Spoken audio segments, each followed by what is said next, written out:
여러분 반갑습니다. 지난 시간에 조조의 영역의 서쪽 성주 방면에서 원성전투부터 시작해가지고 양성전투까지 약 한 1년 4개월 정도 공방전이 벌어졌다. 남양 공방전이라고 제가 이름을 붙여놨었죠. 그래서 성주 방면에서 그런 공방전이 벌어지는 동안 197년 3월에서 9월 사이가 비어 있었다. 그래서 그때 무슨 일이 있었을까 이런 얘기를 하면서 예고를 해드렸죠. 바로 197년 중순 앞뒤로 벌어지는 원술, 여포, 조조의 제2차 서주 삼국지가 오늘의 주제가 되겠습니다.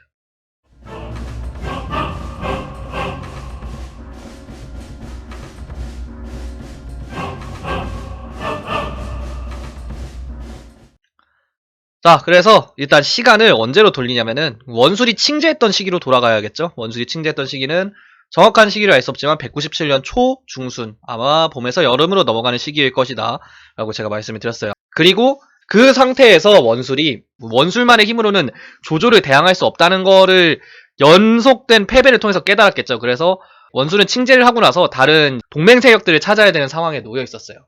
그래서 누구를 찾을까요? 찾아야 될 사람이 사실 한 명밖에 없어요. 지금 여포밖에 안 남아있어요. 왜냐면은 원술이 칭제하고 나서 바로 손책이 손절 때렸다고 했잖아. 그 외에도 그 조정에서 파견되었던 연주자사 금상이라는 사람 기억나시죠? 이 사람이 원술이 황제가 되고 나서 당신을 태위에 삼겠습니다. 태위가 3공 중에 하나입니다. 그런데 금상이 이 임용을 거부하고 도망치는 사건도 일어나고, 그래서 원술이 이 사람을 잡아다 죽였어요. 이런 식의 사건들이 일어나는 걸 보면 알겠지만 지금 원술이 상황이 너무 좋지가 않아요. 주변 사람들이 다 도망치고 손책조차 손절치려고 하는 상황이니까 결국에 남은 게 여포밖에 없는 거야. 자기를 통수쳤던 여포지만 미워도 다시 한번 여포한테 동맹을 해가지고 여포의 군사력을 흡수할 방법밖에 없었던 상황이 되어버렸어요.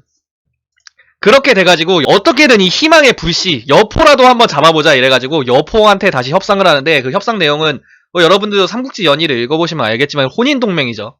자신의 아들을 여포의 딸과 결혼시키겠다라고 하면서 사신을 보내가지고 이거를 요청을 해요. 여포도 이거에 혹해가지고 이거 보낼까? 이렇게 해가지고 사신한테 딸을 들려서 보냈는데, 이 딸이 도착하기 전에 마음을 바꿔가지고 다시 가가지고 원술의 사신이랑 딸을 붙잡아서 돌아오죠. 그 다음에 원술의 사신 한윤이라는 사람을 조조한테 보내고, 이런 식으로 일이 흘러가요. 그리고 이 과정에서 서주의 호족 진규, 진등이 아이고 여포 장군님 그 딸을 보내시면 안 됩니다. 조조랑 하셔야 됩니다. 이런 식으로 말씀을 드린다. 이것도 연의에서 나오는데, 이 일련의 과정들이 다 정사에서도 똑같이 나와요. 딸을 보내려 했던 것도 사실, 진규, 진등이 설득했던 것도 사실, 그거를 다시 잡아다가 조조한테 보낸 것도 다 사실, 다 사실입니다. 근데 이 과정에서 진등이 사신을 데리고 조조한테 가는 역할을 맡았었거든요. 이때 진규가 아들 진등을 조조에게 사자로 보내고자 하였거나 여포는 굳게 고집하여 이를 허락하지 않았다. 이렇게 말을 하고 있어요. 이게 뭐냐면은 여포 입장에서는 진등, 진규, 이 진씨 호족이란 애들이 호족 세력이란 말이에요. 자신의 완전한 휘하가 아니라. 그래서 얘네들이 헌재가 있는 조정으로 보냈다. 그러면 어떤 일이 발생을 할 수가 있냐면은 얘네들이 헌재한테 직접 직첩을 받거나 상을 받거나 이렇게 돼가지고 여포와 별개의 독립세력으로 세워질 명분이 생길 수가 있어요. 이런 일이 나중에 유표한테도 일어나는데 이거는 나중에 다시 말씀을 드릴게요. 아무튼 그런 일이 일어날 수가 있기 때문에 보내지 않으려고 했다. 뭐 이런 거라고 보시면 돼요. 그러니까 진등을 보냈다가 진등이 아예 안 돌아올 수도 있다. 뭐 이런 식으로 생각을 하실 수도 있어요. 근데 이때 조정의 사자가 도착하여 여포를 좌장군으로 삼았다. 그러니까 원수를 배신한 그 공으로 여포를 좌장군 자리에 준 거예요. 그래서 이거를 보고 드디어 진등을 그 담례의 사자로 보내는 것을 허락해 주었다. 그래서 진등이 이때 드디어 사자로 가게 됩니다. 이때 조조와 진등이 나눴던 대화가 역사의 기록으로 남아있어요. 이 기록이 좀 흥미로운데 이거를 볼게요. 진등은 바로 여포는 용맹하지만 꾀가 없고 행동거지가 가벼운 자로 의당 조속히 도모해야 합니다. 라고 바로 통수를 그냥 뿌려 갈깁니다. 조조가 이 말을 듣고 그 말이 맞소. 당신이 아니면은 그 누구도 그의 허실을 헤아릴 수가 있겠어. 라고 하면서 동방의 일을 당신에게 부탁드리겠습니다. 라고 말을 한 다음에 진규와 진등의 관직을 올려주는 식으로 이제 해체를 해가지고 얘네를 돌려보냅니다. 그러니까 여포가 걱정했던 일이 그대로 일어난 거예요. 자, 진씨 호족들은 예전에도 원술이랑 친하게 지내다가 원술을 손절했다라고 말씀을 저번에 드렸잖아요. 양주자사로 임명받았던 진우가 원술을 배반한 다음에 서주로 도망쳤던 기록을 말씀을 드리면서, 그러니까 얘네들이 이제는 여포까지 손절을 치는 거예요. 참 이게 재미있는 게 이 손절을 치면서 선택한 게 다름 아니라 서주의 원수인 조조를 선택한 거야. 이게 되게 상징적인 장면이라고 보는데 뭐 자세한 내막은 알 수가 없지만 아마도 여포도 원수일도 선택할 수 없는 상황에서 현실적인 대안으로 조조밖에 남지 않았던 게 아닌가 뭐 이런 식으로 추측을 할 수가 있고요. 천자를 모시고 있다는 메리트도 있겠고 유비에게 굉장히 많은 관직을 내려주면서 높게 대우해줬던 예도 있죠. 그래서 이런 것들이 아마 이 사람들의 견적에 영향을 미쳤겠죠. 자, 그렇게 되고 이렇게 진씨 일족들이 뒤에서 호박씨 까면서 여포 통수를 치고 있으면 여포도 당연히 수상한 낌새를 눈치를 챘겠죠. 그래서 이 뒤에 기록을 다시 볼게요. 당초 여포는 진등을 통해 서주 목을 얻고자 하였으나 진등이 자신들의 관장만 얻고 돌아오자 분노하여 탁자를 찍으며 말했다. 샷건 쳤단 얘기예요. 샷건을 치면서 말했다.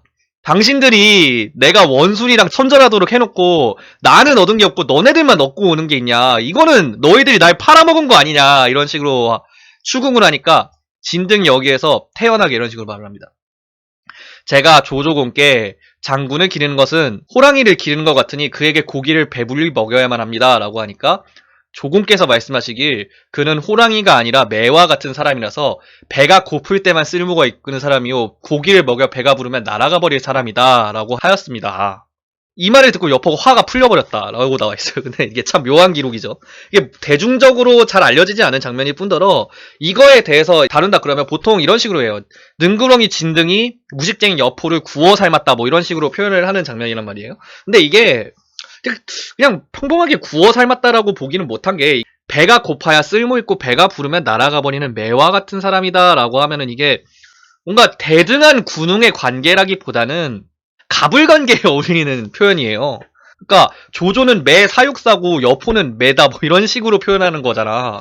그러니까 진등이 이거는 말을 하자면은 당신 명백히 조조 아랫사람이니까 처신 잘해 이런 식으로 말을 하는 거라고 돌려 말한 거긴 하지만 근데 그 여포가 이 말을 듣고 화가 풀렸다라고 해서 이거를 어떤 식으로 생각을 할 수가 있냐면 일단 첫 번째는 여포가 그냥 멍청한 사람이라 가지고 사탕발림에 넘어갔다라고 생각할 수 있는데 사실 여포가 바보다 해도 그렇게까지 바보일까라고 저는 생각을 하거든요. 그 정도 바보일 것 같진 않고 그냥 진등이 말하는 게 그럴듯하다고 생각을 했던 게 아닌가 생각해요. 그러니까 애초에 여포의 출신 자체가 왕윤이랑 함께 친히 쿠데타를 해서 동탁을 몰아내면서 커리어를 시작을 한 사람이란 말이에요. 그런 사람이니만큼 조조한테 굽힌다는 거가 이게 조조한테 굽힌다고 하면 웃긴데 조조가 모시고 있는 헌제한테 굽힌다라고 표현을 하면은 이게 흠결이 될 만한 상황도 아니고 자존심이 굽혀지는 상황도 아니다라고 볼 수가 있어요. 그래서 헌제의 신하로서 서신 잘할 만도 하지 이런 식으로 하면서 화가 풀렸던 게 아닌가 싶어요. 아닐 수도 있고 그냥 여포가 멍청해서 사탕발림에 넘어갔을 수도 있어. 네. 그리고 이 사탕발림 관해서도 말씀을 드리고 싶은 게 하나가 더 있다면은 이 진규랑 진등의 일련의 행동들을 보면은 되게 여포를 보이지 않게 뭐 매긴다? 뒤에서 뒤통수 간다? 호박씨 간다? 이런 식으로 표현을 많이 되기 때문에 이 사람들에 대해서 좀 협잡군 이미지가 많이 드리워지는 경우가 많아요. 특히나 이 진궁이 여포의 충신으로 많이 묘사가 되잖아요. 그 반대로 진규, 진등에 대해서는 여포에게 충성을 베치지 않는 사람들. 뭐야? 배신자. 배신자라는 프레임이 많이 씌워지는 경우가 있어요. 근데 그게 참 진규랑 진둥 입장에서는 그 뭐라고 해야 되지? 억울하다고 표현을 해야 될까요? 예. 억울한 상황인 게 사실 얘네들 엄연히 따지자면 누구 부하로 들어갈 만한 군번의 사람들이 아니에요. 그러니까 유비가 서주의 주인이 됐을 때 이 사람들을 보면은 북해상 공용 서주 대부호 미축 그리고 진등 이렇게 세 사람이 유비의 집권에 대해서 정당성을 인정해 주었다라고 언급을 해드렸잖아요. 그러니까 이 사람들은 자신만의 권한, 자신만의 자유, 자신만의 힘을 어느 정도 가지고 있는 호족들이란 말이야. 이런 사람들은 당시 그 후한 말의 난세에 있어서 어떤 사람과 주종 관계를 맺을 때 이게 전통적인 의미에서 군신 관계, 그러니까 유교적인 그 충성倫理이런 거랑은 좀 다르게 봐야 되는 사람들이에요. 당시의 호족들이라고 하면은 자신의 위에 있는 사람이다 하더라도 자신만의 자치권을 휘두르면서 좀 간을 보더라도 이게 흠결이 되지는 않았어요. 예를 들어서 이 사람이랑 비슷한 위치에 있는 사람이 장패라는 사람이거든요. 이게 장패 하면은 또 이 사람도 이제 아는 사람들은 아시겠지만 산적 출신이고 여포의 부하 선봉장 1호 뭐 이런 식의 이미지가 있는 사람인데 뭐 실제로도 좀 뭐 비슷한 느낌이에요. 예, 산적으로 보기는 애매하고 그러니까 임엽 집단에 가까웠던 사람이에요. 뭐냐면은 아버지가 태산군에 되게 낮은 관위로 있다가 상관한테 불리한 일을 이제 당해가지고 체포를 당했는데 이때 수도로 압송되던 아버지를 동료들과 함께 산길에서 뭐 습격해가지고 아버지를 구출했다 뭐 이런 식으로 묘사가 되고 이 뒤에 뭐 서주에서 동료들과 함께 도겸에게 스카우트 돼가지고 황건적을 토벌한 공로로 기도위의 자리를 받고 뭐 이런 식의 배경을 가진 사람이란 말이에요. 이 사람 기록을 보면은 나중에 여포 휘하에서 동료를 습격해서 뭐 내전을 벌였다가 여포랑 대립한다거나 나중에 조조 밑으로 들어가서 야, 너 네 부하들 죄인이니까 나한테 보내 이랬는데 이 사람들은 저에게 의리가 있는 사람들이기 때문에 저는 보낼 수 없습니다. 이런 식으로 하면서 자기만의 자치권과 권리를 행사하는 장면들을 막 보여준단 말이에요. 그래서 이런 사람들은 나중에 막 그런 장면들이 나와요. 그 조조 원소 간의 협상에서 제가 말씀드렸던 거 있잖아요. 원소가 조조한테 뭐라 했어요. 야, 니네 가족 나한테 보내. 이게 뭐냐면은 정식으로 내 밑으로 들어와라. 정식으로 내 부하가 되라. 라는 장면이잖아요. 장패도 그런 기록이 똑같이 있어가지고 원소의 아들들이 격파될 즈음에서 장패가 제 가족들을 업성으로 보내겠습니다. 라고 말하니까 조조가 그 충성심을 칭찬했다라는 기록이 있는 사람이에요. 그러니까 이때 돼서야 비로소 조조의 부하로 정식으로 들어가게 되는 거고 그 전까지는 자기만의 권리를 가지고 있는 호족이었다라고 볼 수가 있는 거예요.